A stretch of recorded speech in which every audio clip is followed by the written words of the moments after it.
Damon Hill goes into the lead of the Hungarian Grand Prix. Lap 11, Damon leads again. Hockenheim, it looks like he's going to go one better. Chandhok, round the final turn, wins the sprint race here in Germany. Andy Zuber.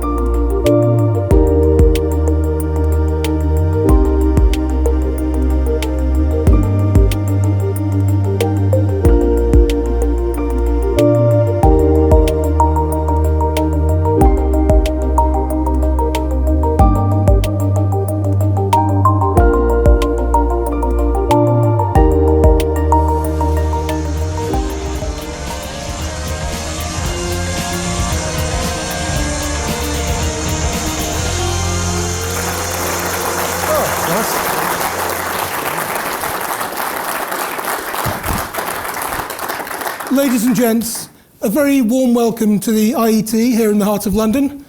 My name's Simon Aaron. I'm the features editor of Motorsport magazine. It's my great privilege this evening to be hosting our Formula One preview evening. We're almost ready to start, but first, tiny bit of housekeeping, not timekeeping. Motor racing on the brain. Firstly, this is the first time we've done an event like this, so thank you all for supporting it. This kind of thing couldn't happen without you. I'd also like to thank our two partners, headline partner Footman James Insurance, been a specialist in classic car insurance for 35 years, and Classic and Sports Finance. Thank you very much to them. I'm sure if you're familiar with the magazine that you'll be familiar with the gentleman to my right, but I'll introduce them anyway. Over on the right, 1996 world champion, Damon Hill.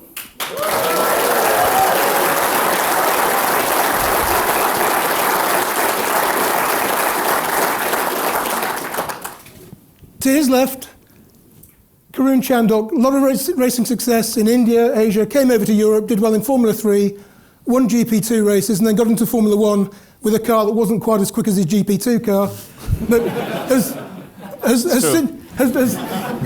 since raced in the World Endurance Championship, and if you look at YouTube, you'll find him hurtling around Goodwin in a McLaren M1 with a great deal of vim. Karun.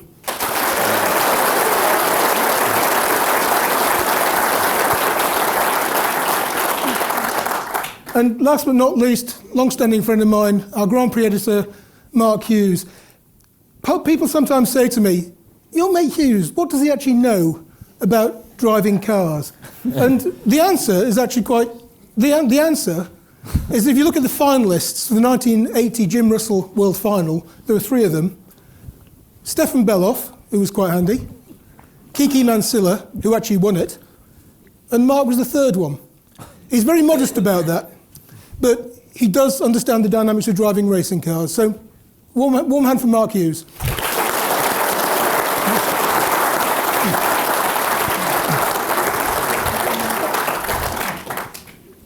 Gents, we'll now get down to the business of talking about, actually one more thing. We do have thank you also to everyone who's bought tickets for the raffle. The proceeds are going to be split between two charities.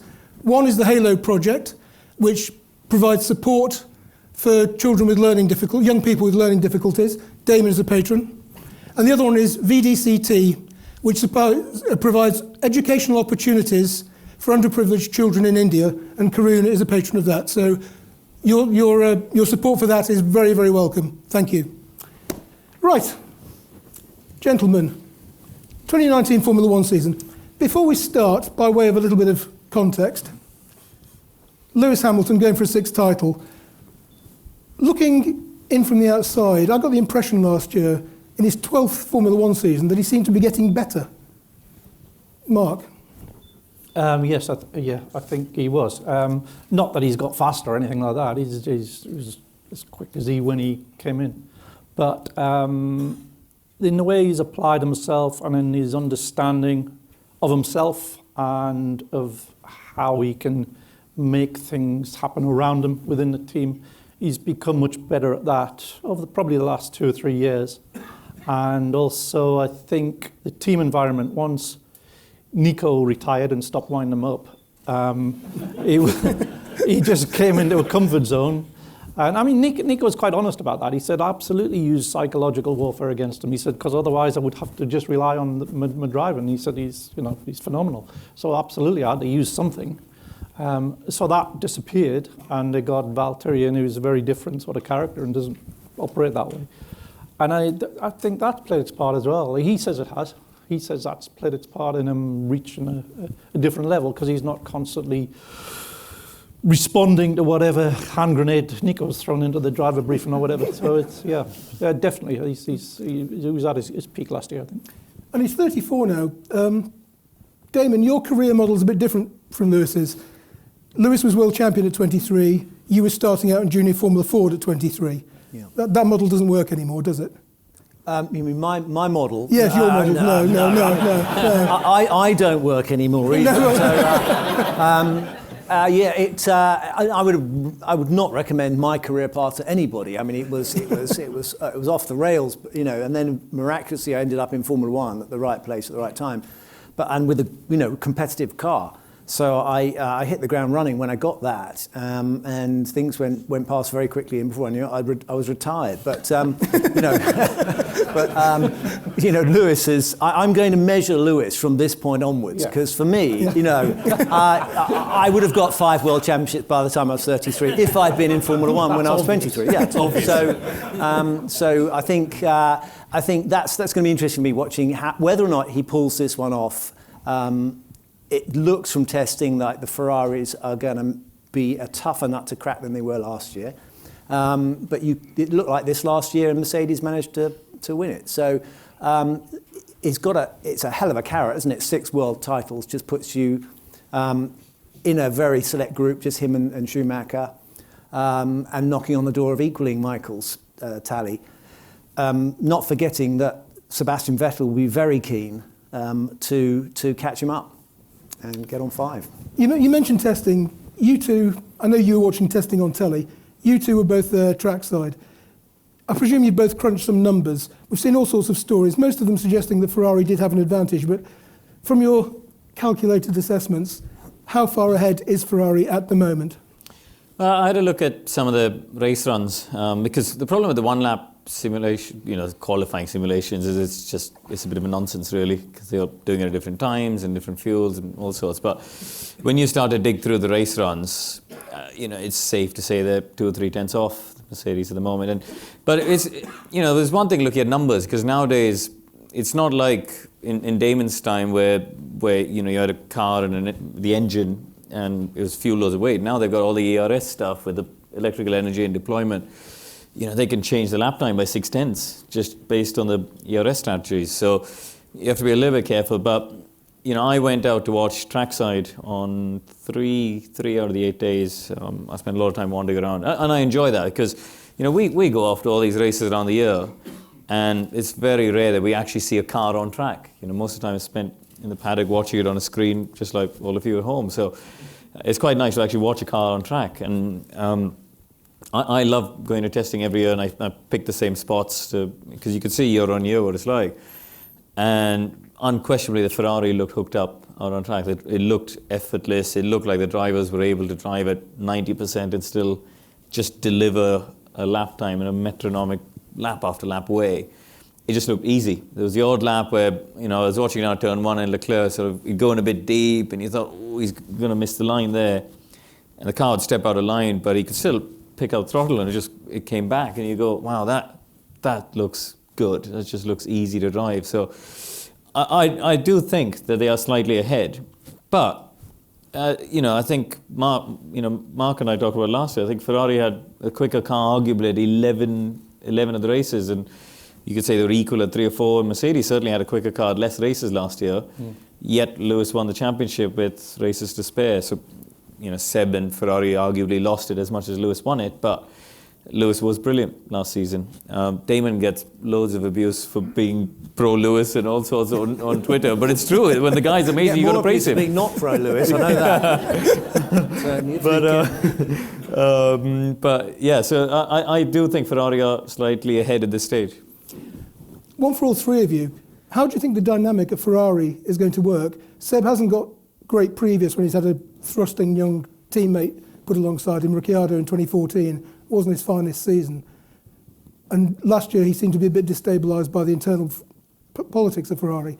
But, I mean, how do you think, with the extra 5 years of maturity, do you think he's going to be able to cope with Leclerc? Or? I think there's negative and positive for Seb, and then the negative for him is having this ambitious and very quick teammate. But the positive is that it's going to be a much calmer environment. There were times last year when Seb was absolutely alone in that team, and there was a lot of friction in the team in the way it was being run.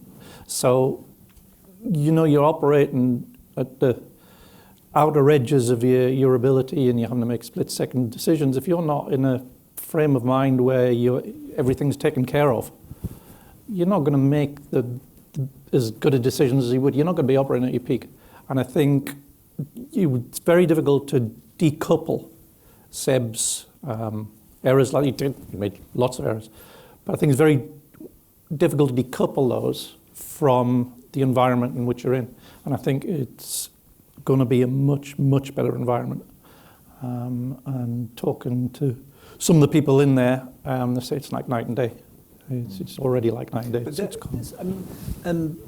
Doesn't account for some of Sebastian's kind of rush of bloods to the head moments, does it? No, I mean, he's prone to that. Yeah. And I think if the guy that's your main chance, which he was, you know is prone to that, you try and keep the pressure off him, and actually they ramped it onto him. Well, they mismanaged the situation in quite a few races, didn't they? I mean, Hockenheim, it took forever to get Kimi out of the way. And eventually it took Kimi to say, listen, just tell me what you want me to do. Do you want me to get out of the way? And they went, yeah, could you get out of the way? And he was, oh, all right then. And it's like, you know, but they wasted, you know, it was something like 6 or 7 seconds they wasted at a time when the drizzle started coming down and Lewis was coming along. And they used their World Championship contender to tow the guy they were about to sack to pole position. And then they sacked him on race day morning in Monza. It was ridiculous, you know. So there was certainly a degree of mismanagement.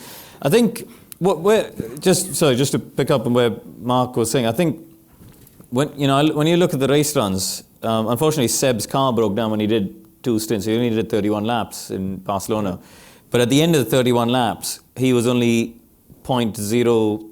I think it was only 0.3 ahead of Leclerc. On a 31 lap stint. So you'd have to say Leclerc's he's the real deal. I first met him in 2015. I've known him for a while. I went to see him in an F3 race, and I walked in the back of the truck. He was with Van Amersfoort Racing, and they just finished free practice. And he wasn't particularly outstanding. The car was a bit tricky, and he was actually behind one of his teammates. But in the back of the truck, all of the engineers, the whole team was around this kid.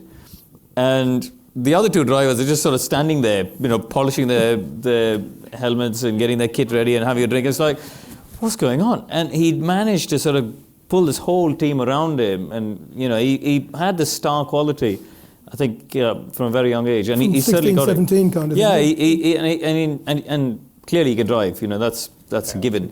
But I think in testing, Karun, you know what it's like.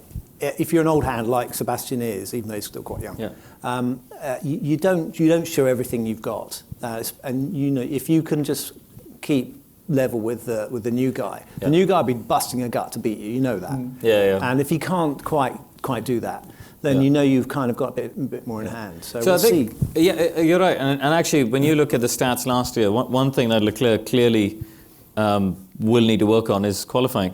If you look at the 21 races, he was a driver who lined up his 3 sectors the least on the grid. He only did it 3 times last year. And the guy who lined it up the most was Sebastian Vettel. 11 out of 21, he had all 3. And I mean, Seb's brilliant. I think back, there was a China qualifying, it was 2009 or 10. He had one run, he had a drive shaft problem. And they said, you've got 1 lap of qualifying, and he went bang and took pole. That is impressive. I think when you're a rookie, especially if you're not in a potentially race-winning car, you get quite a few free passes. Yeah. You can have a quiet weekend and nobody really notices. It's that relentless grind when the spotlight's on you and you're in a title contending car. That's where the experience will show. I'm not saying he can't do it. I'm just saying that he did have, for all that he was outstanding and his best stuff was exceptional, he did have quite a few quiet weekends. Absolutely. I think the other one to watch out is how Ferrari now operate technically and how they're able to bring the updates through. Because, they had Arriva Bene, who was a team principal, and, Matteo Binotto was technical director. Now, both of those are 24/7, 365 jobs. Matteo's sort of now sitting over both. Obviously they would have had to restructure technically and things like that, but this is a guy. The one thing you can't fault Ferrari on, or Matteo on, is that they delivered a quick car. The updates went a bit wrong to us back in the last season, but across the last 2 years, 17 they would have needed Seb to have a perfect season. Last year certainly he could have won the championship. You can't fault that part of Binotto's role. So I'm interested to see how that plays out now. That if he's taken his eye off the technical side, is the structure strong enough? Yeah, from what I understand, he's never been the ideas guy of the technical department. He's a very solid engineer, but his big skill, as I understand, is managing a group of creative people and creating the right environment to do it. Like Ross Brawn did. Yeah. So he's more of a Ross Brawn than an Adrian Newey. So as long as the strength and depth there in the structure of the organisation, I think it'll be fine. So it's then just a question, operationally, can they smooth it out? And I do think a big part of their iffy operations last year was just the awful environment that had been created, the awful personal environment.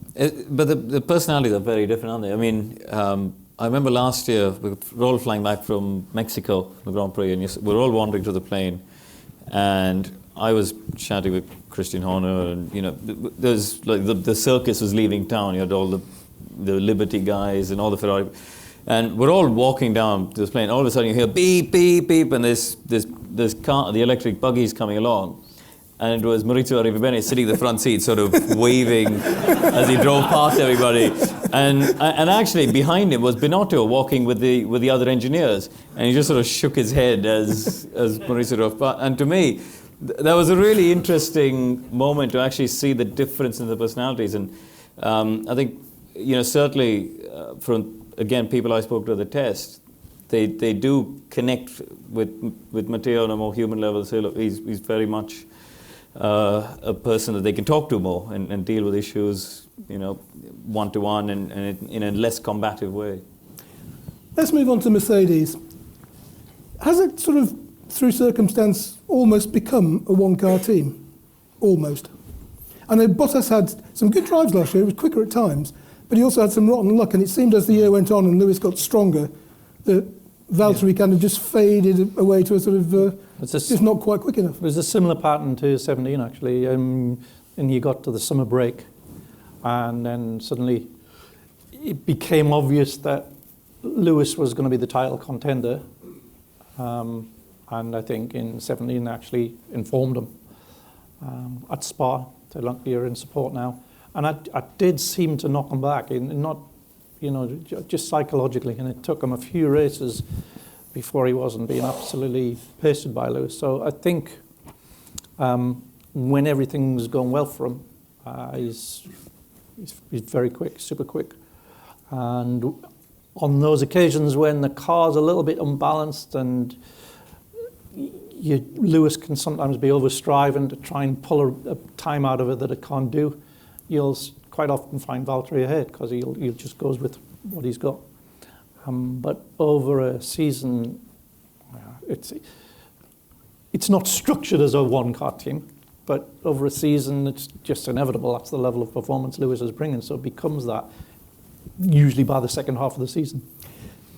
Do you think, in terms of Mercedes' title chances, though, they're actually better with the setup they've got than they would be maybe by bringing somebody fiery like Ocon into the second car? Well, I think it's a nice, safe position for Lewis, isn't it? He knows across the season, typically, as Mark touched on, there's the low grip circuits, Sochi, Baku, places where it tends to be a little bit front limited and the grip's not there, especially in the first braking entry phase of the corner.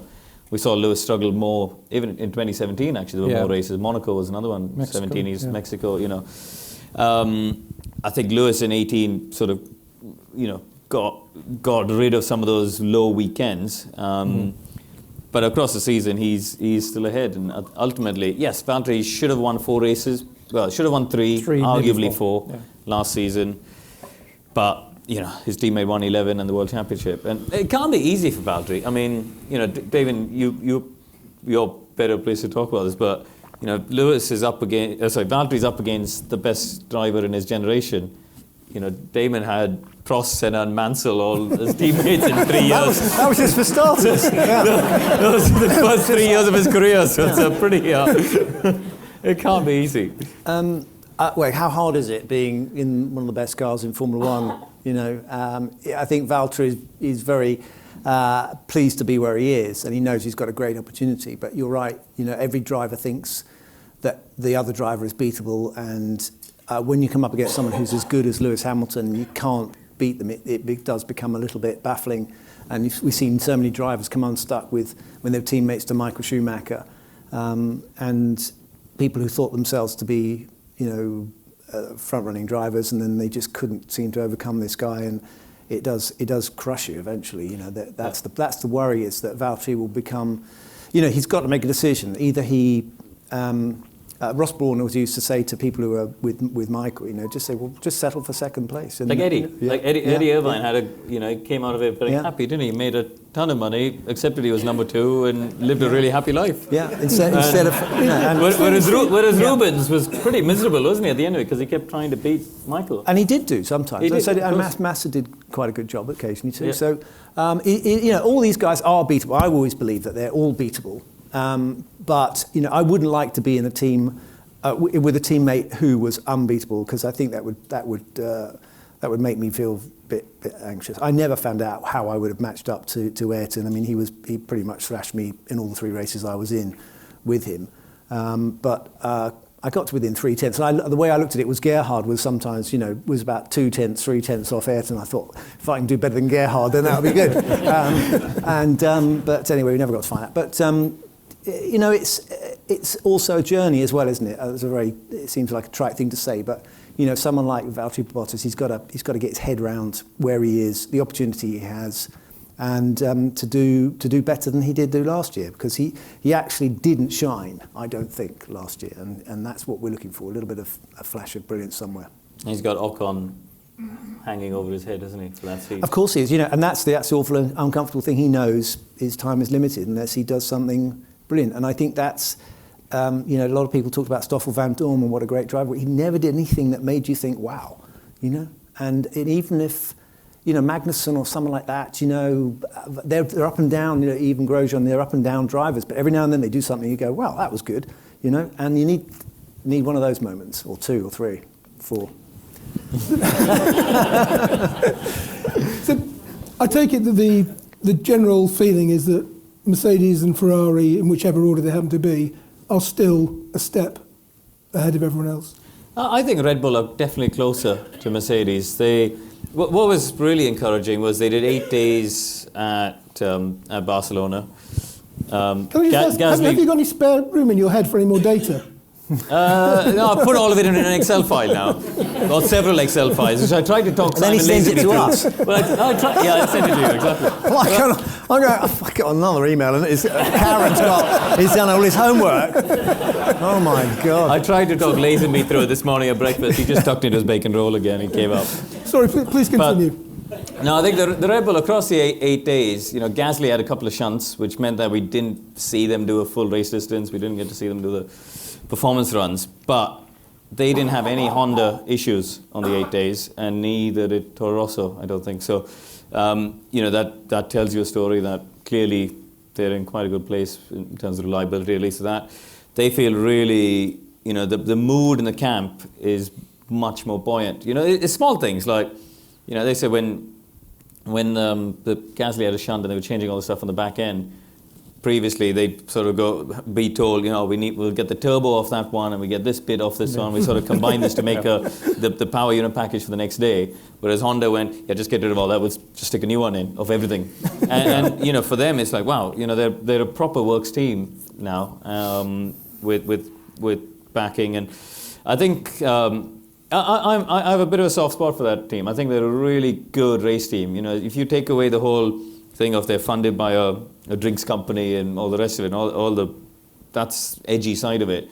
As a core race team, if you look at the people involved, you got Adrian, Rob Marshall, Jonathan Wheatley, Paul Monan. They're all proper racers, Yeah. and I think they're a fantastic race team. Really. It's the purest race team in terms of structures. It's like a big F3 team, Yeah, isn't it? it's Yeah. a race team. Yeah. I mean, Ferrari you have to call a race team.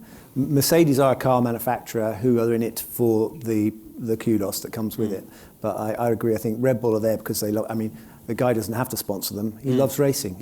So they're there for the sport. I think. Red Bull. I also think it's quite telling that Red Bull is. I mean, it's in a factory on an industrial estate, which is the only interest there is building competitive racing cars. They haven't built a Ponzi out of town palace with swans on a lake outside it. What are you talking? Who are you for referring example, to? I don't know what you're talking about. Just an observation. But The cake's good though when you go there for tea. the cake, is the good. cake might be good. Nice swans. The- the- I yeah, never saw the swans. But I always just get the impression when you go to Red Bull Racing that it's everybody is there's a PR operation, marketing, drinks, but the core business in the factory, Yes, right. all they care about is Good building an effective They're a racing proper car. team. They're a really good team. Yeah. And quick yes or no answer across the line. Do we think Red Bull Honda will win the race this year? Yes. Absolutely, definitely. Yes. More than one. More than one. More than okay, one, yeah. Okay. Any advance on more than one? Well, he was. Max was. I don't know. Last time I looked, Max was 8-1 to win the championship. And I thought, well, go for it. I mean, I wouldn't rule them out of being a contender at least for part of the season. Traditionally, of course, they develop massively through the Yeah. year. So they've got that, but they've also got Honda, probably got more development in it than the other two. They've think also you can potentially got the most combustible. You've got sort of fiery young kid coming in against Max Verstappen. I don't know about that. I think this is their opportunity to build a team around Max. I actually think that if the first half of the season goes Max's way in that inter-team battle, I can see Christian and Helmut making the call and saying, right, Pierre, we'll have a go next year maybe, but I can see them. Max is special. There's no question about it. He is a once-in-a-generation talent. He's one of those that comes along everyone. I mean, the first time I saw him was at Po in the F3. You watch the Foch chicane, whatever it is, yeah. And you watch it through, then you just go, Jesus Christ, he's good. Crash. And eventually he did. No, he did. About 4 laps later, he did. But he was unbelievable. The car control he's got and the confidence as a 16-year-old, his first year of car racing. He's straight out of go-karts to F3. It's extraordinary. And he's just going to get better, isn't he? Max is like the first example we've seen of nature and nurture all combined, because he's the offspring of 2 racing drivers. Oh, it's ridiculous. He's lived in the racing environment and not the outside world. He's the kid that's been brought up in the circus, and it's like an experiment, and that's how good he is. We have created a monster. But I mean, the other thing is he is incredibly prepossessed. He knows his own mind. He knows himself in a way that I've never. I mean, when he came into Formula, he was only 17. I've never met a 17-year-old as confident, as clear-headed as that. And when he was criticised, there was a criticism a couple of years ago when someone came up to him and said that Niki Lauda has said that you maybe ought to see a psychologist or something like that. And he said, quick as a flash, he said, "Oh great, we can both go."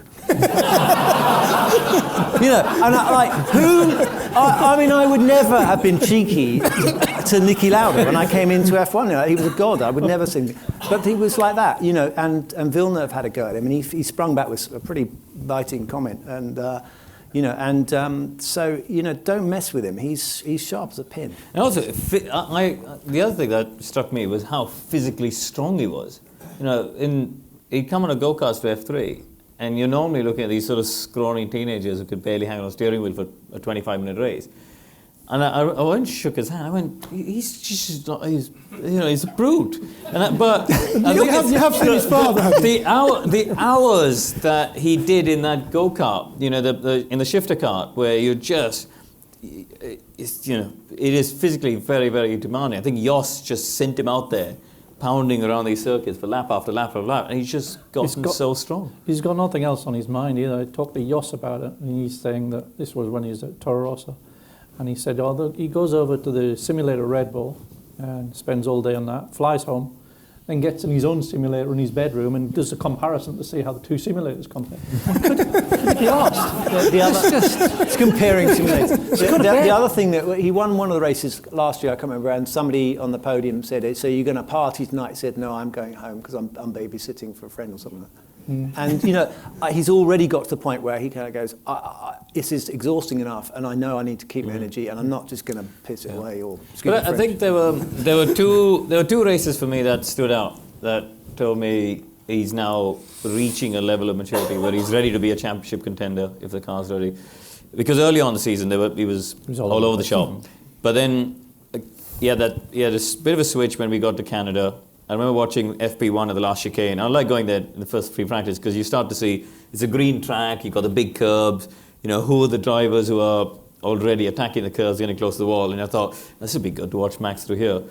But there was a shift. I think that weekend he suddenly realized I can drive at 90%, not shunt, and I can still beat Daniel by 3/10 and get on the podium. Hang on a second, this is actually quite good. But as you get later on, I thought Singapore, there were a couple of moments there where he, went down the straight towards turn 7, and he had Seb alongside him on lap 1. And I think the earlier version of Max would have lost his front wing. Yeah. And instead he backed out of the fight. Seb got in front. Yeah. And then when it came to the pit stop, Ferrari blinked first, they pitted, he strategically squeezed Seb out. And again, didn't bang wheels, which I thought was crucial, and got it done. And then Mexico, where he had the engine braking issue in qualifying, but then blitzed Daniel off the start. And he pulled a pit stop. I know Daniel's car broke down in the race, but Max had already made a pit stop on him. He made 25 seconds on Daniel in the same car. And you go, that's pretty special, really. So, that to me was two races that stood out. And then we got to Brazil and all hell broke loose. But I thought that was a new sign of maturity there. Yeah. You just mentioned Daniel. I mean, quite often you see internet sites speculating driver X is going here, there, or wherever. The Daniel to Renault thing seemed to come completely out of left field. It's almost like a world champion going to Arrows. Yeah. That was left field. Nearly as surprising. I would have preferred to go to Renault, actually. You did nearly win a race in an Arrows, which would have been the biggest upset ever. Some consolation, wasn't Arrows it? Yamaha. Nearly winning a race. But it was... that was rather out of my hands. This was a decision that Daniel took on the plane to California, I think. He must have... What do you all make? I mean, can you see his logic, just trying to get away from Verstappen to sort of rebuild, build a team around himself, or it's not going to be easy with Hülkenberg alongside it? I can a little bit, but I think it's not just logic. I think it was also emotion. It had been his team, and Max came along and took it off him, so there was an element of that. But also, I asked him the Renault launch. I said, how big a part did Baku play in the fallout from that? And he said it did. It definitely played its part. He says, because we were assigned in public equal blame for what I didn't feel was an equal blame incident. And Max made the second move. And I think as a 29-year-old being treated like a naughty school kid for something that he hadn't done anyway, he'd just been racing as far as he was concerned, probably made him think, I need to get out of here. I need to do something on my own, because that was the first opportunity that he'd had ever to where it was in his hands, where he went next. Because prior to that, his whole career had been a Red Bull, and they had the way the options worked. And this is the first time, and I think it was partly a time of his life decision, because he's probably thinking, even if the Honda comes good, and he may, at the time he made that decision, that was a bit of a stretch to think that the Honda might come good. I think he was thinking, even if it comes good, I've got Max in that team that seems to be centered around him. So it's maybe time. There's maybe time to move. I agree with everything Mark said. I think that he did effectively walk away from the battle in some ways, I think. But as a driver, you'd rather be a number 2 in a top team than a number 1 in a midfield. I mean, unless you haven't accepted it.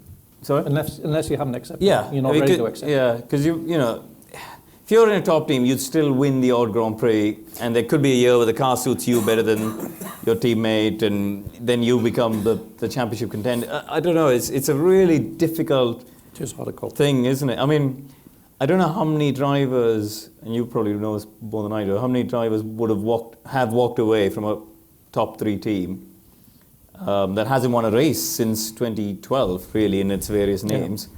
So it hasn't won a race in 5 years, and it's worked out for them. Emerson Fittipaldi, Niki Lauda. I think that You go back that far. Probably. Yeah. the golden rule in F1 is, if you can be in a car that can, or a team that can win a race, you need to be there. And if it's an uncomfortable relationship or it's an uncomfortable situation, you need to somehow tough it out. Because winning is a wonderful panacea.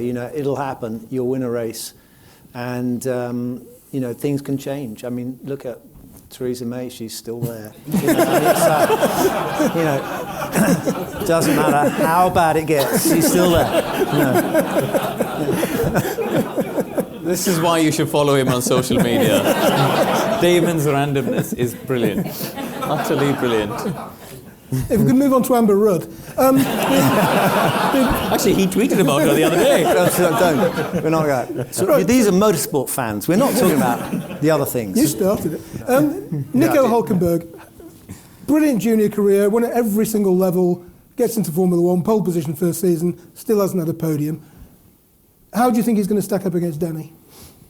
I think it's a great opportunity for him, isn't it? Because Renault have paid a fortune to bring in this A-lister from a top team alongside him, who is expected to be the number 1 in that team and lead Renault back to sort of championship success one day.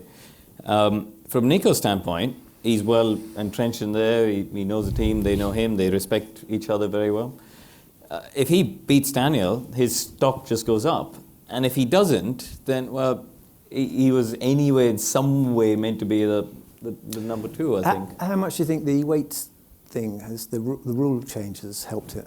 It's probably going to help him because obviously he now gets how much of a gain because he was a weighty driver, and I know for a fact that I did talk with Adrian about Nico Hülkenberg once, and he just said he wouldn't put him in the car. He's too heavy, and it's all high up and bulk, it's high. So that's his. It sounds unbelievable, I know, but these small differences will result in increased lap time, but now he's got a benefit because they've changed the rules about weight. It's going to help, isn't it? Yeah. I think there's no question. It's a bit strange that it's taken so long to come in some way, hasn't it? I mean, I think am I right in saying even back in the day, Mansell against Prost? Oh, ridiculous! The weight wasn't included, was it? If you That's right. No, there was no. The fact that first of all that wasn't included, and now we're in a very different sport. We're into marginal gains. So actually, the driver plus C, these 2-3 kilos make a big difference. Mansell versus Prost must have been 10-15 kilos. I'm actually sad enough that I did the weight calculations in there you go. to do the Mansell-Prost comparison of Ferrari in 1990, and Mansell was half a second faster. He had to be half second faster to do the same lap. time as Alain Prost. So they had the same system now. Yeah. Offset a bit of that because Mansell's upper body strength without power steering, that probably bought him some time as well. Yeah. Totally was sad. But in summary, back to Hülkenberg, I think it's a big year for him. I think it's great. And his junior career was stellar. He won everything. Yeah. I mean, I remember racing against him in 2009 in GP2, and it was only the second time in my sort of junior Formula career that I followed somebody on time. It was at the Nürburgring. He passed me in his wet race at Nürburgring, and I thought, you're seriously good, And the previous one was Lewis Hamilton. I remember Brands Hatch following him in qualifying in the F3, and the angles that he had this car around the back of those 2 quick corners at Brands GP circuit. It's just confidence. It was his first F3 weekend. He'd come from Formula Renault. He ended up unconscious, though, didn't he? And he ended up unconscious in the race, so it did bite him. But you just watch the angles of the guy. He'd flick this car in, and I just thought, that is incredible. I really rate Hülkenberg. I think the shine went off him a little bit in those Force India years, didn't he? Because he ended up behind Perez, and anytime there was a low-hanging fruit, Perez ended up with the podium, and Nico, Baku, he seemed to have a shunt every time when there was a chance of a podium and stuff. But it seems a little bit unfair in some ways, though, because he's clearly a very quick driver, and one of the conditions of the modern age is that you have to be able to nurse tyres. And I just get the impression with Nico sometimes that he's just got his natural vim. He's unable to kind of contain himself and look after the Perez. That's where Perez was good at. Yeah. So good at. So yeah, that was the difference. And it wasn't a difference in pace. It was a difference in how they managed the tyres throughout a race. My personal view is, the tyres are too much that way. I think. I don't know how different it's going to be this year. The tyres have changed a little bit. The cars have changed a little bit, but there were quite a few races last year where the pace was had to be managed quite heavily because of the tyres. I don't think that's a great thing, and I would much prefer that you could push all the time from start to finish, and then you'd actually see who was the best at driving rather than the best at managing an event. I have to say that I think, Damon, your model, not winning any junior championships at all, and then just winning that one title has been better. Has been better so far. No, I won the champion of brands motorcycles. That was a bike. It was a bike. I hadn't forgotten it. But I still think your model half as many wheels. Yeah. Yes. Less Twice as much talent required. Exactly. Yeah. Let's not get into an argument about bikes versus cars, because I think. But yeah. So your point was what? No, just. I think your model to delay winning titles in cars, and until the end is a much better system. Well, there's only one to win, isn't there? Yeah. F1 World Championship. It's why bother winning? Why bother with all those F3 championships and stuff? Nobody bloody remembers them. Smarty pants. Let's move on to a team that I think possibly most effective last year in terms for points per pound, Haas. How would you guys, I mean, their development model basically get Dallara to build them a car, Ferrari to supply most of the bits underneath the car. I know a lot of teams are sniffy about that, but how do you, they've made fantastic progress since they came in 3 years ago. How do you assess them? The thing is, back in the day, people could go and buy a Lotus. When Damon's father used to race, they could buy a Lotus, buy a DFV. Hey presto, we got a Formula One team. I mean, Frank Williams started his team by buying a Di Tommaso, wasn't it? It was a Brabham before that. Brabham, yeah. And then, it's a similar thing. So, yes, F1 has changed, and this and the other. But ultimately, this argument about Haas not being part of the DNA of F1, I don't buy that, because you can argue anything being the DNA of F1. Really, there's you could sit here for hours on that. I think ultimately, Gunther Steiner has been very smart in the way he's done it. He's seen a loophole. The regulations are clear about what they can and can't do in terms of technical partnerships.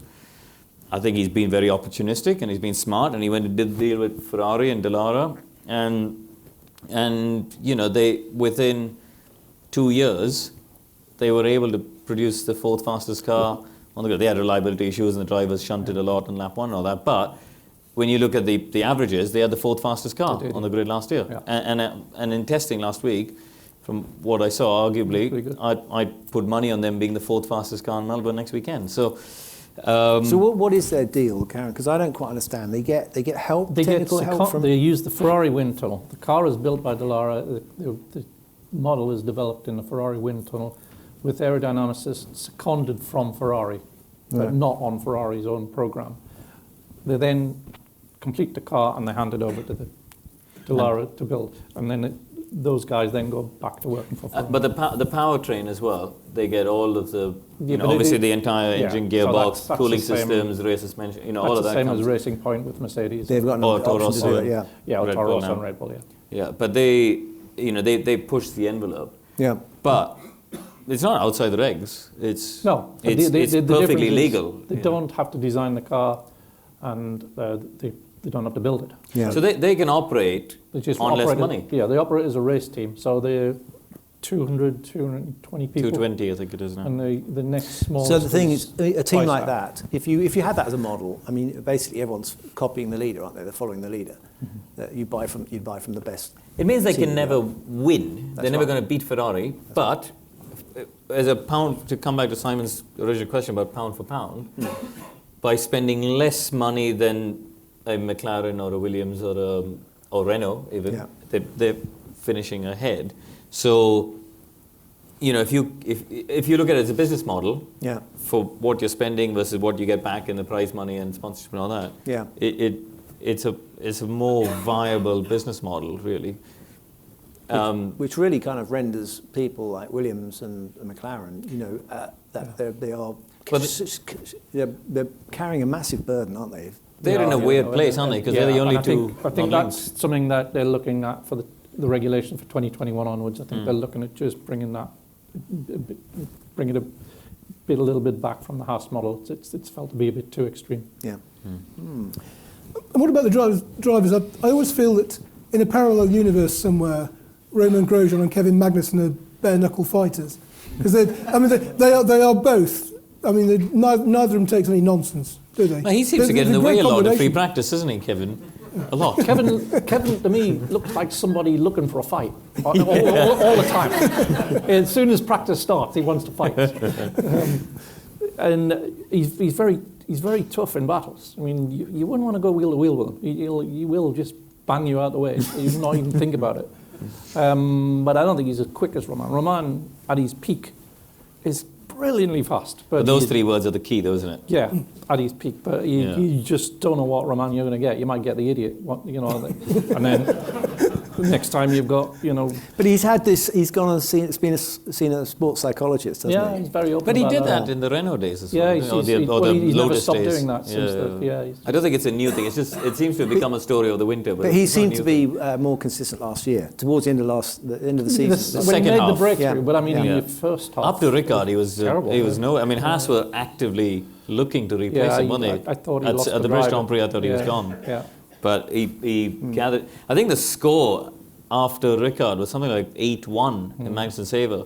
But by the end of the season, it had gone into Grosjean's favour. Now, when they're both having a good weekend, Roman's easily quicker. He's got a couple of tenths. Yeah. He's got a very beautiful wife as well. So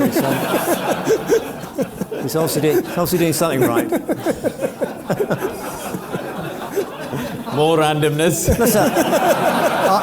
I'm just saying. He tweeted a picture of his wife today. That's all. With clothes on and everything.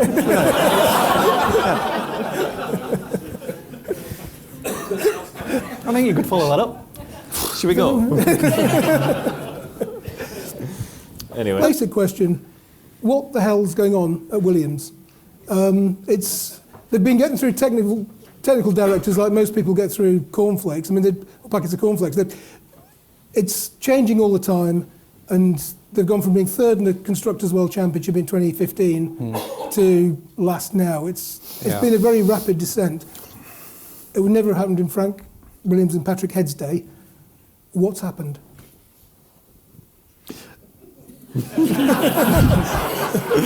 It's a shambles. It is a shambles, and ultimately, it is a management problem, and the buck does stop there. Ultimately, there's I think a refusal to accept that they're no longer a top team, in the sense that they are still structured like a top team in terms of the engineering facilities that they have. So they're running massively overstaffed for the level of success that they can have. And so because there's a refusal to accept that, I think the engineering people maybe haven't been given choice on decisions that should have been made. So a very, very tough decision, because these are people's livelihoods, and it's a very proud, engineering-centered team. And that's why ultimately I say it is a management problem, and probably a management failing. And it's been exacerbated by when the regulations changed, it brought out a weakness that hadn't been identified previously, but which had sort of been covered up in terms of how the car worked. And they discovered last year how much they didn't know, and that this stuff had been going on that they hadn't realised, but it wasn't so important with the old regulations than was with this, and they're in a similar place now.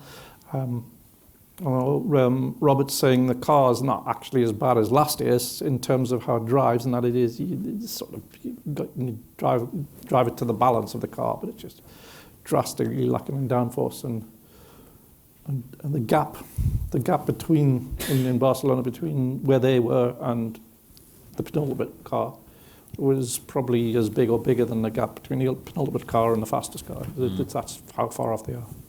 It must. I mean, you guys must find it. I mean, you won the world title with Williams. You've got a strong relationship with Williams. You're their heritage driver, drive all the museum cars at demonstrations and stuff. You must both find it desperately sad to see what's happened. It is sad. I mean, it is really sad, and I think it's sad for Formula One. For me, you know, I grew up in an era where it was Williams, Ferrari, McLaren. They were your top three. You know, the first ever race broadcast in India live was the '93 Spanish Grand Prix, which he was in, and you know that for me they were the dominant teams, and my heroes were driving those cars. He's thinking about Grosjean's wife. He's Do you know? I was just trying to remember 1993. I was thinking. You were running second and broke down.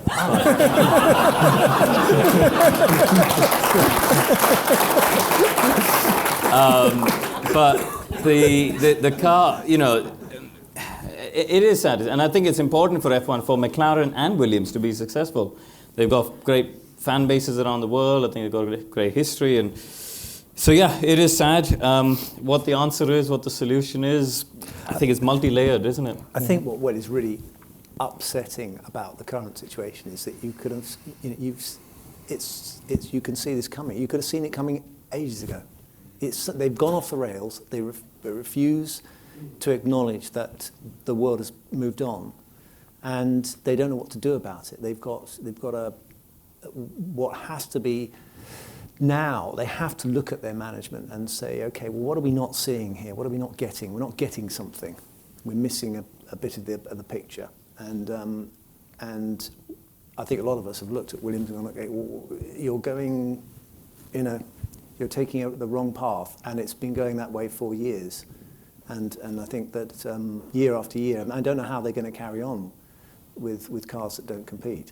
And it's a real shame that they've kind of reached this nadir right now, because of two potentially fantastic stories. I mean, George Russell is one of the most promising young British drivers we've had in a very long while. Brilliant in F2 last year. But to my mind, by far the outstanding performer in F2 last year. And Robert, I mean, who was a genius in his first Formula One career, the accident, long layoff. It's one of the most romantic and uplifting comebacks stories of all time in Formula One. And it's all going to be kind of lost in the shadows somewhere. I mean, and also I think turnarounds are achievable in a short space of time if it's done in the right way with a level of you know, a strong top level management decision. I look at Sauber.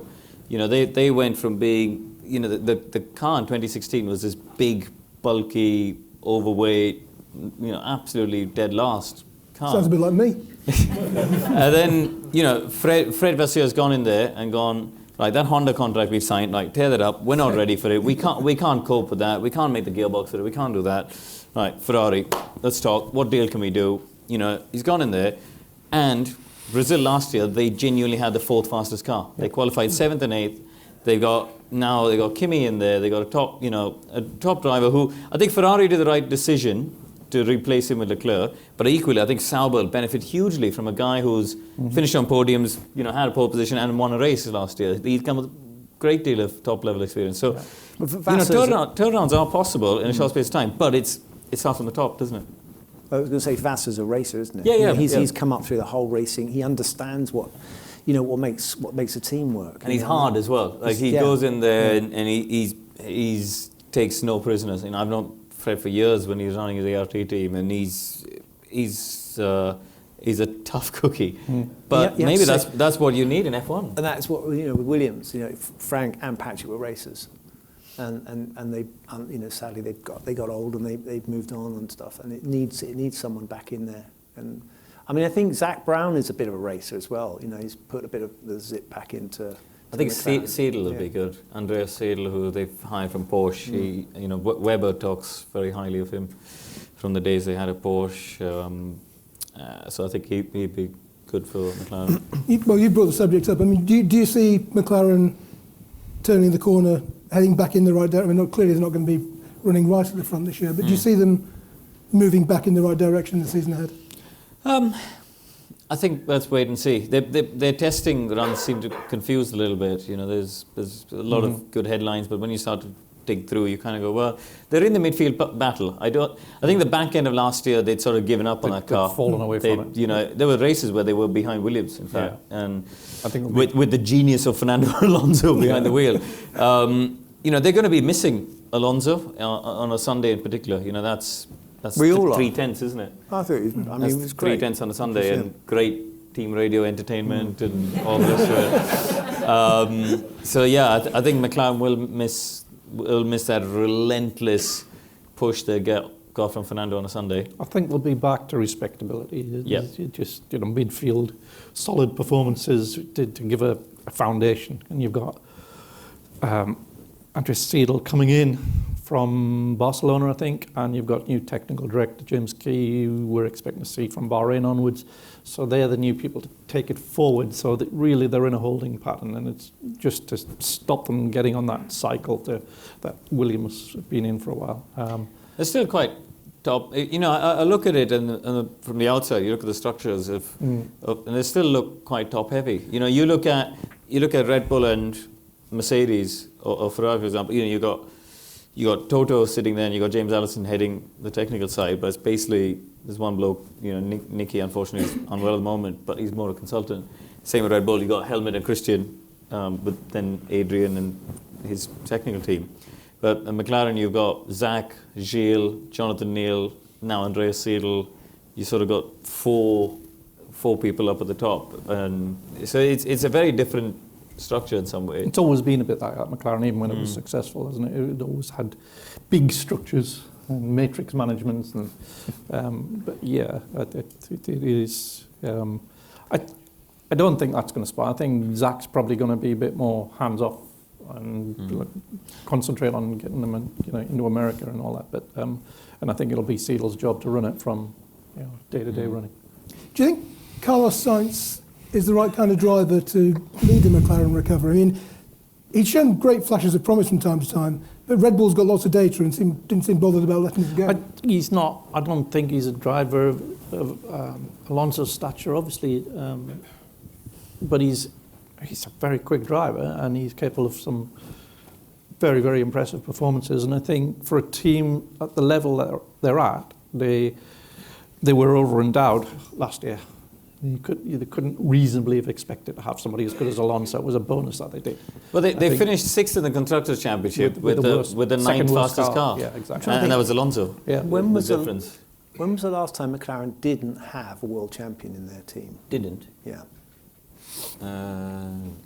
That's a long time ago.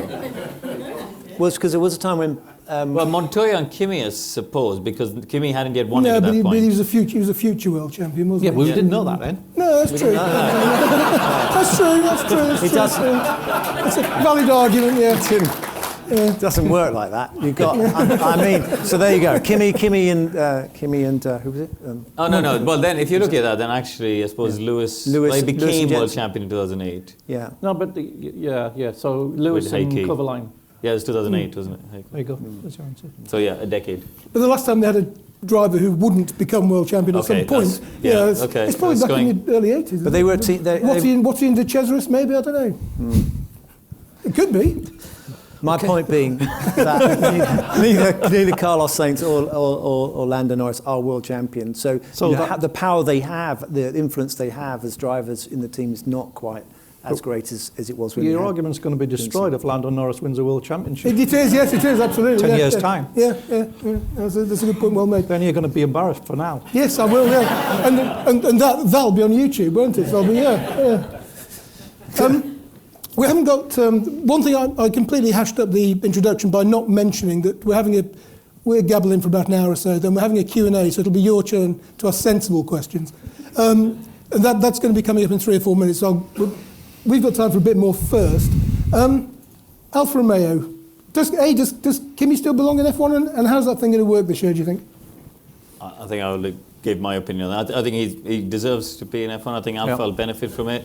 And he's got like a whole new bounce in his step. I saw Fred at the test in Barcelona, And he said it's been brilliant. He says, Kimi puts his wife and kids in the car and drives around the factory from his house. It's only, down the road, and he's wandering around the factory, and he's suddenly discovered this whole new mojo motivation.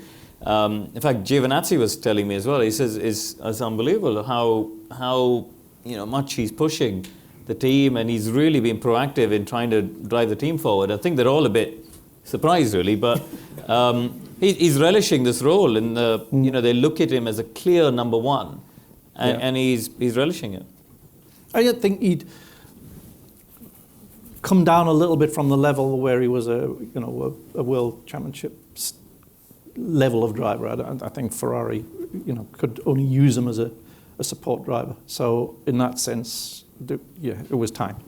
But he's still capable of great performances, and we saw that last year a few times. And for a team of Alpha's level that's pushing to go further, he's fantastic. And he's, as Karun said, he's reinvigorated, and he's just happy. He's enjoying himself. He went off on the very first lap of testing, ended up in the gravel, and all right, it's a bit embarrassing, but he was just laughing and joking about it. The team were laughing and joking. Everybody was just. Yeah. It's just he'd said he'd got on the radio. He said, "Oh, turn 2's a bit slippery," and then he got on, and then he said, "Oh, turn 4." I nearly went off, and then he said, "Turn 5, I'm off." I mean, I don't think we'll ever see that devastating Kimi of 2003-4-5, where I genuinely think he was the fastest guy over one lap in Formula One. I think so. He was unbelievable at that time, but he won that race in Austin. He genuinely with his decisions on how to. I think an off day Kimi. There was this phase when Lewis was catching him where he would have thought, I'll just let him go. Yeah. But actually, he held Lewis back. He made sure Lewis didn't gain that 4-5 seconds. That paid dividends. He really thought about that race. And he actually overruled the team on that. He overruled the team, yeah. He won that race, and I thought, that shows that on his day, he's still got the magic. Last question from me for now. Just a couple of quick points. We haven't mentioned Force Canada or Racing Point or whatever they're called, and or indeed Toro Rosso, the team that's hired 2 of its drivers it previously sacked. To replace the driver that they'd previously sacked twice. Yes, yeah. Who's made more comebacks, Daniel Kvyat or Nigel Mansell in F1? It's the same. I think they're drawing at the moment. It's a draw. But I mean, financial stability now, presumably for Racing Point, and is Kvyat a good thing? How's Alex Albon looking? Just a couple of quick words. I thought Albon looked fantastic actually in testing for a rookie. He was quick, he was consistent, he just took it all in his stride. I thought he looked remarkable. Kvyat can be devastatingly fast. He's got a lot of talent. He collapsed under the mental pressure of being thrust in that Red Bull role, and it didn't really recover when he went back to Toro Rosso. So he's got a second chance. So let's see. He's got it in him, but whether he can get access to it, open. I really rate Albon. He sort of flies under the radar a little bit, but he was on pole position at my charity karting event last year, and then I black flagged him for pushing too many people off. But I think he's a good driver. I mean, I know Jody Egginton, their new technical director, quite well from our time at Caterham Lotus, and he was saying that in the first week it was all a bit deer in headlights, and he's quite green. And I think as the test went on, he realised that you've got to ask, and you got to say what you want, and you got to complain. You got to say, look, this throttle map's not working for me. Could I have a different shape? And could I have this in engine brake? You got to be a little bit demanding without being a pain in the ass. And I think he's still playing not playing, but he's trying to find the right balance. Yeah, he's still a bit too nice, and it's just all a bit new, and he's a bit green, I think. But I think it'll shake out, and the team are really. I think Mark's touched on. He was very impressive in the long runs in testing. He did this race sim where it was extraordinary. Everyone's having sort of 2-3 seconds of tire deg, and he did his best lap at sort of 2 laps to go on a 23-lap stint, and you go, well, he wasn't going slowly either. It was he was a good pace. Yeah. So you sort of look at it and go, okay, he's got something there. Right, that's a positive note on which to end this part of the evening, but we have a couple of roving mics. There's one over there and one over there. Could you please raise a hand if you have a question for anyone? There's one there. Oh, No, we'll start over there. Go on. There, you're there now. I'd like to ask the panel about circuits, if I may, and if you had the opportunity to scratch any venue from the calendar, which race would it be? And if you'd like to offer up an alternative, I'd be very interested to hear that too. Sochi.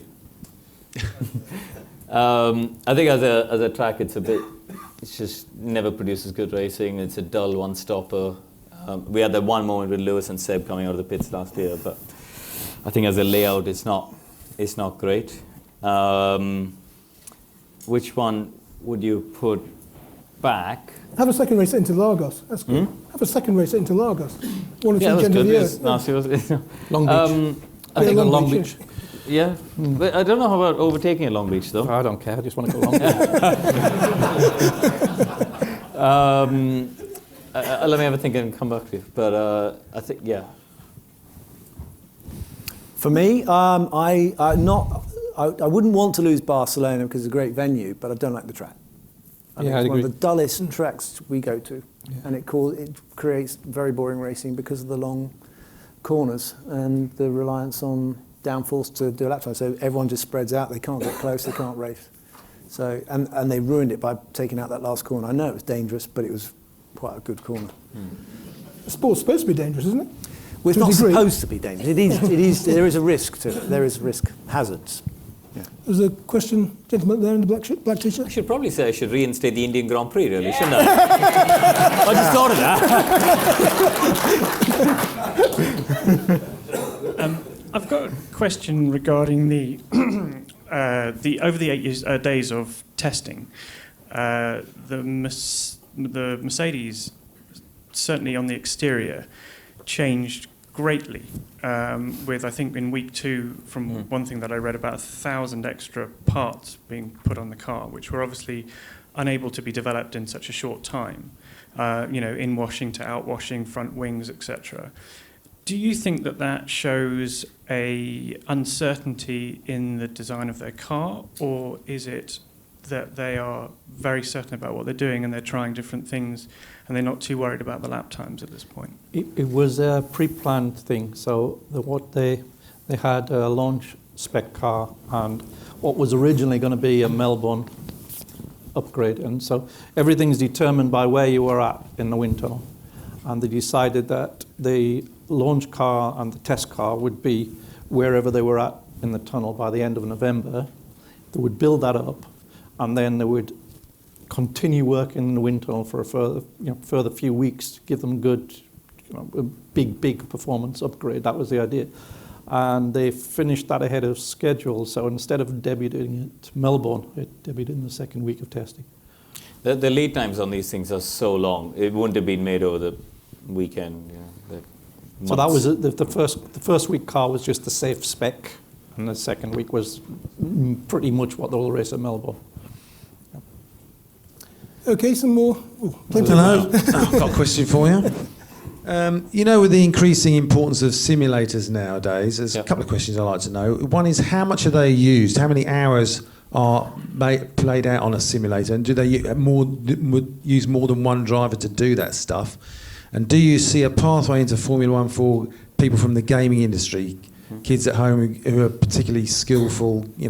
They've got ratios like they're 2000th in the world and they get them up to 13th in the world and all this stuff, and the kids at home can see that because they're doing the same laps, etc., carving fractions of a second off. Surely that's a transferable skill. You might be able to get people into a car who can do that stuff. I think the simulators have come on a hell of a lot. McLaren were the first ones to invest in it in the early 2000s. I remember in 2007 when I was on the Red Bull Junior program, Christian called me and said, we're giving you your first F1 test at the end of the year, Barcelona, where you got to come and do some days in the sim. And it was the very first sim that they were building. It was on this sort of tripod leg on this, with a capsule. And I got in it, and I just got so ill. I couldn't do it. And, so I did 3 laps. I was like, just getting dizzy and motion sickness, and I just was really struggling to do 3 or 4 laps. So I very sheepishly had to walk back up to Christian's office and go, really sorry, I'm not able to do the sim thing because, you know, it's just, you know, could I please still have my test in a couple of weeks? And he's just sort of laughing. I was a bit confused, not the reaction I was expecting. And he said, yeah, don't worry, Mark threw up in it last week, Webber and DC the rest of it. And he said Adrian's thrown up in it, and DC won't get in it. But basically, Buemi was the only one who could get, Buemi could do days in this thing. I don't know how, he didn't have motion sickness, it was bizarre. But nowadays, they're running it, you know, on a race weekend, they're running it overnight. It's, you know, they've got multiple drivers. I think Ferrari have got 4 different drivers, including Hartley now, doing it. You know, Anthony Davidson's doing a lot at Mercedes, amongst other people. So they use them a hell of a lot. It's a great engineering tool. I mean, I was lucky. I've been in various simulators, including the new, the newer McLaren ones and the Red Bull ones and stuff. And I always saw that a great engineering tool. You know, you could do 0.25% of weight distribution shift, and you could feel that in the balance of the car, and you could feel a lap time difference. You could change the engine braking or the torque map, you know, by one click on the steering wheel, and you'd feel that difference. And it was quite good for setup optimization and stuff. As a driver to learn the track, I think it saved you the first 5 laps of FP1, maybe, not much beyond that. And ultimately, I think there's no fear factor. You know, I think, so that's where... Did you say fear or feel? Feel. Okay. And to some extent feel, you know, I think that the feel of oversteer, they still haven't fully been able to replicate, for example, in a sim, I think. Also, you can't get the sustained G on you. Yeah, exactly. I mean, McLaren, and I think a lot of others now have the G loader on the helmet. I would have hated to be the test dummy for that. Can you imagine when they go, we're just going to connect this thing to your head, and we're testing it. Hope it doesn't snap your head off. But it works well. But it does work, you know, you do feel the G-force. But I was very involved. I ran the GT Academy program in India, actually. Nissan's program, I don't know if you know about the Gamer to Racer thing, where they took kids who were playing Gran Turismo, the video game, and then went all the way to Le Mans. And you know, the Welsh kid they found here, Jan Mardenborough, he's really good. You know, he's now more a racing driver than a gamer. But when you look at his performances in Super Formula, in Japan, or in Super GT and stuff, he's right up there. He was, you know, he was as quick as Jensen was at some races last year. So I think there is a part, and his family have saved themselves hundreds of thousands of pounds of karting budget, you know, by buying a PlayStation and a steering set for a couple of grand. I get it, it's still £2,000, which I wouldn't spend on a gaming pod, but it's still infinitely cheaper than 250,000 of European karting. So I think there is an argument for the gamer to racer model, especially if the games are getting more realistic and the simulators are getting more realistic. But I still think they need to have an element of, you know, with GT Academy, one of the things was before they did any high-profile races like Dubai 24 and stuff that was publicized, these kids had to go off and they were racing at Snetterton and club racing events and Cadwell Park and all these sort of under-the-radar club racing events that only Simon Arron goes to. But just to give them real-life racing experience. So you definitely need that, because otherwise they don't have the respect. You know, you crash in a video game, you hit Alt-Control-Delete or whatever the equivalent is in your Xbox. Can you press his pause button? The gentleman's been waiting in the middle. Sorry. So anyway, that's where I am. So just done here then. Yeah, you're all quite positive about the situation at Ferrari, but I've got a counter scenario to put to you, whereby Leclerc has a quite positive first half of the season and gets the team around him, which unsettles Vettel, so shall we say. And then you've got an untested and new team principal who's going to have to control that dynamic for the rest of the season. How do you feel about that? It's not possible. It's really, I mean, it is, you know, like you say, everything's new, and there is potential for it to go wrong as well as right. I don't think that will play out, but yeah, it's not. I got 6-1 on Leclerc for the championship, so I'll be quite happy with that. You got 10? Yeah. Oh, wow. You were early. Yeah, I was very He's early. down to 3 now, I know. Yeah, I know. Anyway. Okay, gentleman down here. Thanks. 1,000th race coming up very soon. Yes, China, for I each- think. Yeah, so for each of you, what's the best of the first 9, 9, 7 or wherever we're at the moment? Best Grand Prix? Yes, Grand Prix. Oh, can I pick? I have to pick more than one, really. Yeah, I've got top Suzuka two. 94. I've got.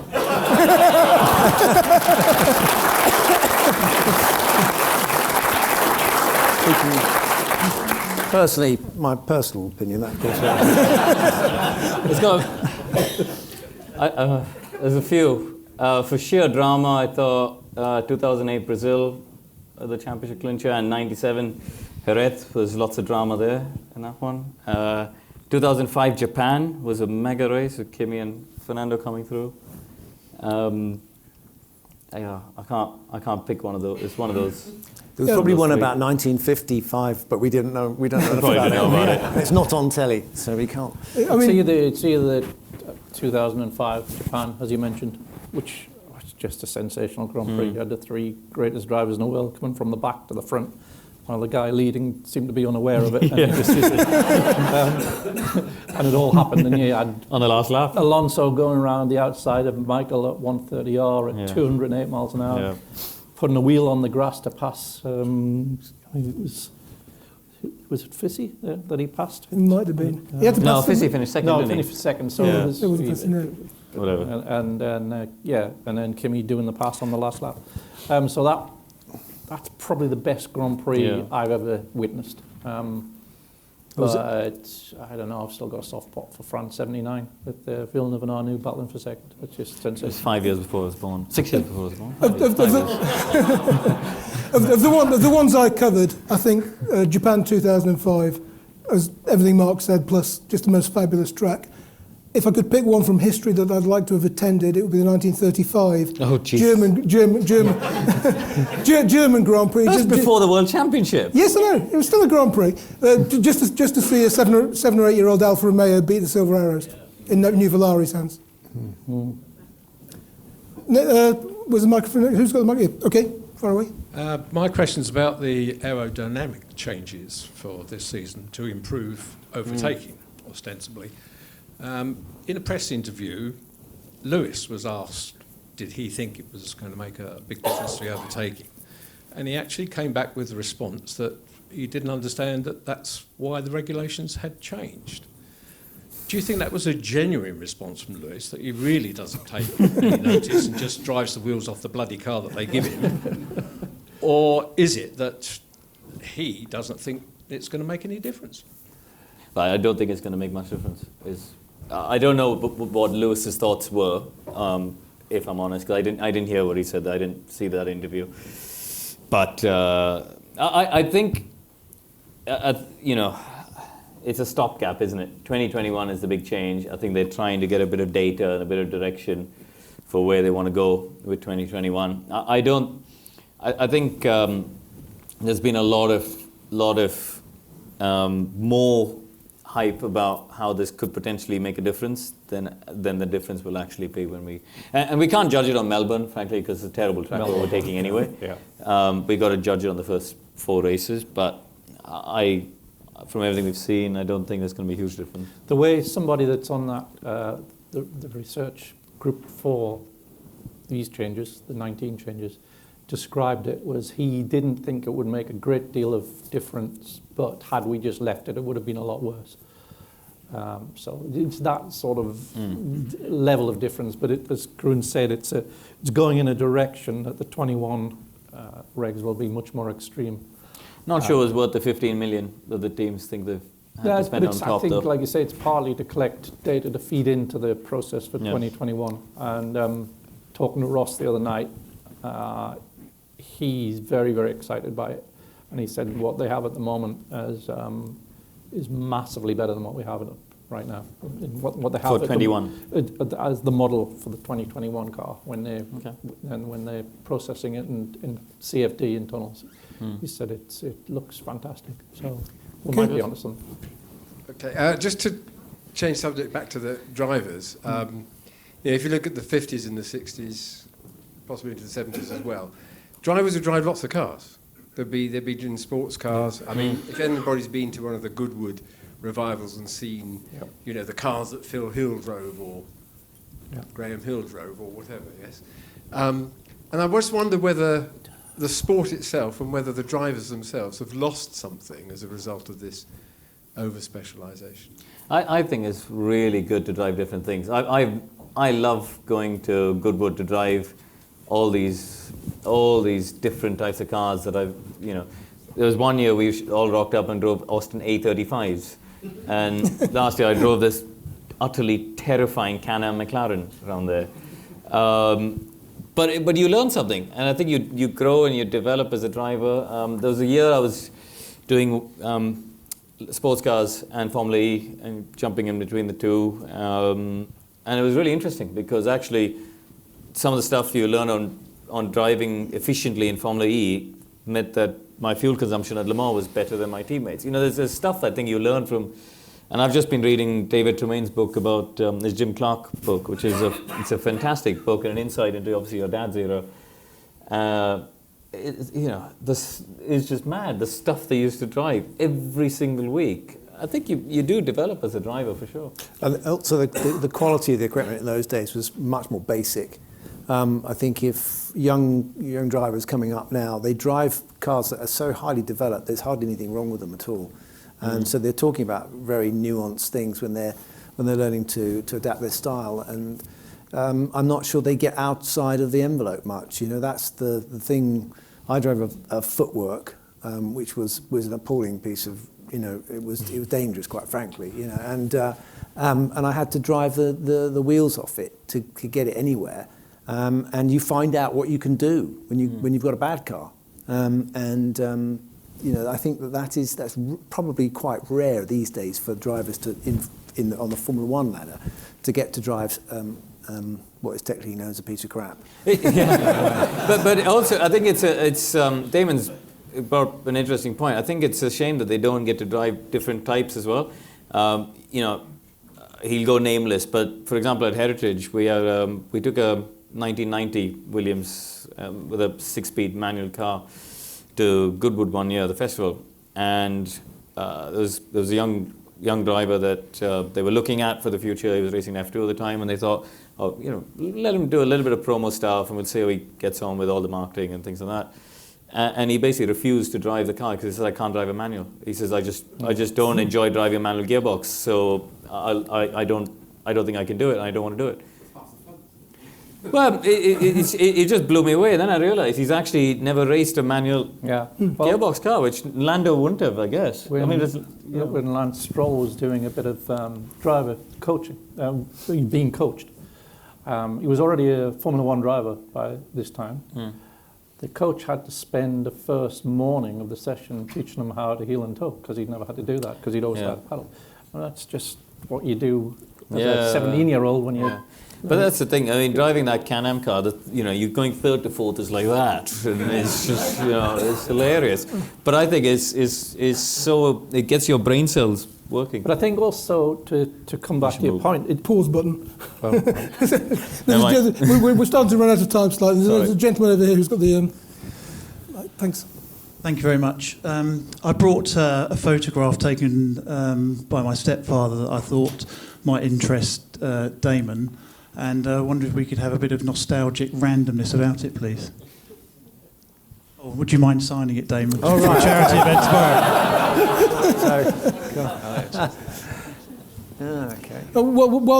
Okay. You do your random nostalgia first. A random nostalgic what? Yeah. About this? His wife, maybe. I don't know. Let's say it was 99 Silverstone, shall we? It's Flying Banana. It's me in my yellow outfit, in my guise as a driver for Eddie Jordan, and that was interesting. Tell us your best Eddie story. Go on, tell us your best Eddie story. The one where there's a really good one in your book. I don't know how many, I'm sure a lot of you have read Damon's book, but there's a really good one about him when you went to that B&H meeting.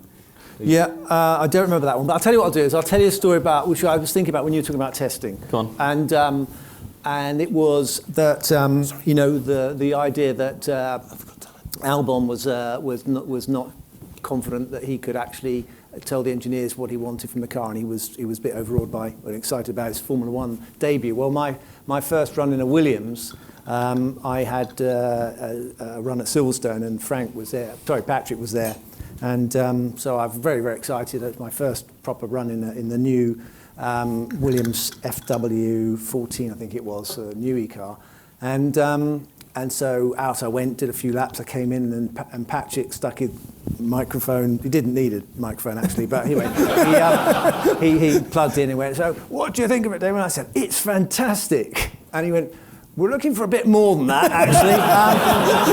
Yeah, he was supposed to criticise the car, and I was thinking, I didn't feel comfortable about criticising the car. But as a new driver, yeah, it doesn't come easily to start being nitpicking when you just got your first run in a Formula One car.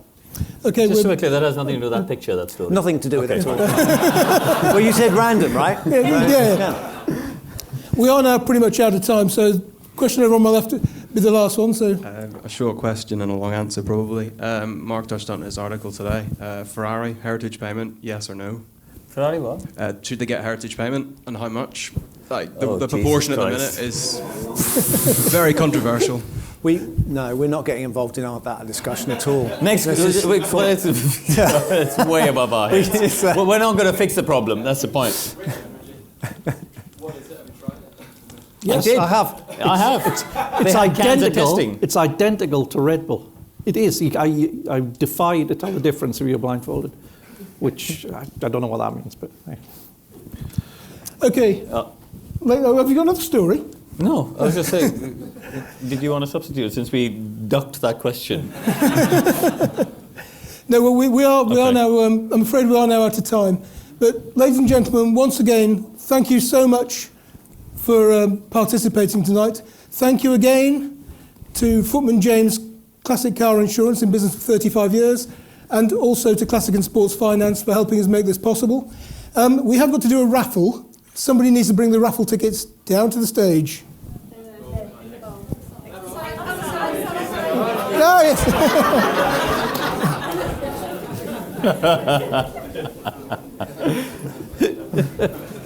Right.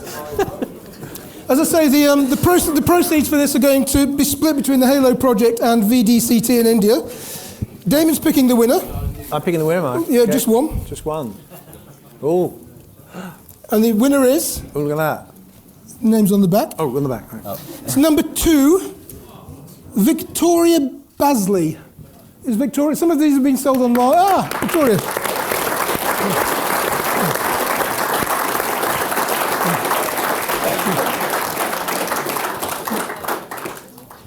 And the 2 runners-up.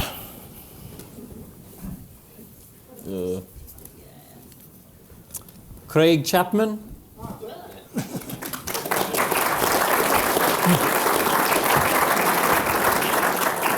Last but not least, Chris Stockdale.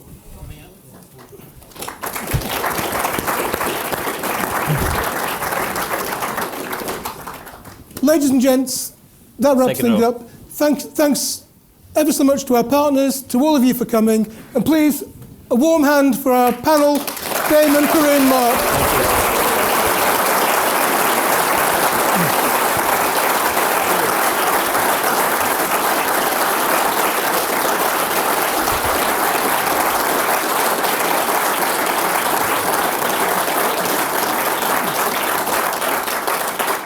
Also, an apology to all those who sent in questions by Twitter. We do appreciate it, but we just had so many questions here, we ran out of time. And a warm thanks also to the IET for letting us use their auditorium. It's been brilliant. Thank you.